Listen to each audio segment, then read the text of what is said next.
L'Église anglicane d'Angleterre s'est prononcée ce mois-ci en faveur de l'ordination de femmes à l'épiscopat. Ici au Vatican, la décision et ses répercussions sur le dialogue œcuménique ont été soigneusement étudiées. C'est le sujet de notre chronique aujourd'hui. Je suis John Tevis, rédacteur en chef du Catholic News Service. Et moi, je suis Carol Glatz, correspondante du CNS à Rome.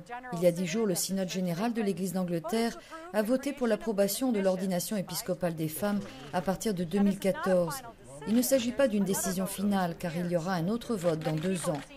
Mais beaucoup ont l'impression que l'Église d'Angleterre, l'Église mère de la communion anglicane, va inévitablement vers l'ordination de femmes à l'épiscopat, comme cela a déjà arrivé dans tant d'autres provinces anglicanes.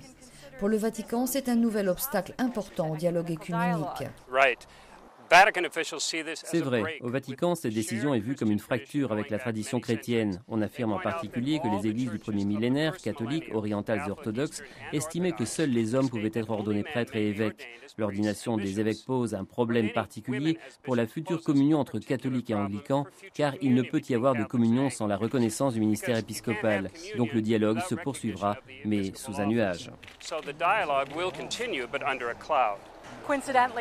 La coïncidence veut que la semaine dernière, justement, le Vatican a souligné son enseignement sur l'ordination des femmes, l'insérant dans les crimes les plus graves contre la loi de l'Église, punissables par excommunication automatique.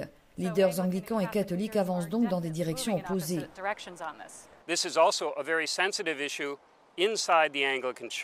Mais cela est aussi un problème très délicat au sein même de l'Église anglicane. Beaucoup s'opposent à l'ordination des femmes. Les opposants dans l'Église d'Angleterre avaient proposé la création de diocèses séparés, composés uniquement d'évêques hommes. Et quand le vote a eu lieu, beaucoup ont prédit qu'il pourrait être des centaines ou des milliers d'anglicans à vouloir partir et rejoindre l'Église catholique.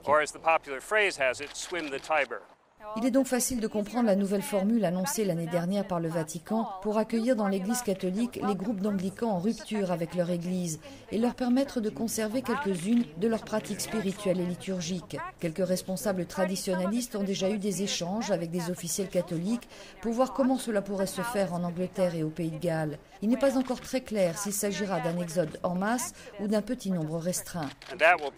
Cela dépendra probablement beaucoup de ce qui se passera durant les 3 ou 4 autres prochaines années à l'intérieur de la communion anglicane. En attendant, beaucoup de personnes seront intéressées à ce que dira le pape Benoît XVI lors de sa visite en Angleterre en septembre. I'm John Davis. And I'm Carol Glatz, Catholic News Service.